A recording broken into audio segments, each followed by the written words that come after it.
nang nabawasan ang aking Magandang umaga ho. Pwede ka ho magtanong, ate? Ate, sige pa. Ano yun, Ineng? Ay ako, saan yung magtatanong? Ay, Ha? kilala niyo baga po si Sile? Taga saan ka baga? Ay, taga Quezon Province ho ako. Dinadala ko lang po si Tia Sile. Anong sili? Tia Sile ho eh. Ay, baka ismaring sili ang hanap mo? May siliga pong nakatira dito malapit. Si Lina. Oo, si Lina. Lina ang totoong pangalan. Si Lina Espiritu ho. Oo. Yung nagbebenta ng lugaw at saka ng mga Oh, kakanin. Halos sa umaga.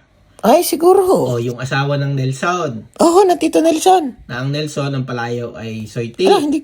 O, buwan ng yung maputi yun eh. Pugi yun eh. Opo. Oo. May palayaw din yung Sonic. Kayang ka po. Oo.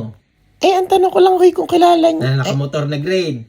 Hindi ko. Oo, na ang mga anak ay babae. Ay, yata. Oo, walang lalaking anak yun. Tatanong ko lang. Marami kapatid na lalaki yun. Pati yung si Maring Sile, Ay, nga. marami din kapatid yun. Ay, ate, itatanong ko lang po. Itatanong ko lang kung kilala ninyo at nang maituro nyo sa akin. Ay, Diyos ko po. 2 hours later. Tapos pag naiyak yung mga apo, nung maliliit pa yung si mga ate. apo, maliliit pa. Gusto ko lang namang malaman kung saan nakatira. Ikot sa palengke, sa may Jollibee, sa tumahan. Pag tumahan na, Yung oras kaya rin sa matatapos. mga anak. Ay, ate, mukhang kilala nyo nga. Ay, Oo, Nelson. Espiritu. Oo. Kilala naman yon. Oo. Yung nga Nelson. Kilala mo ga? ate, Sawa ako. ng Nelson.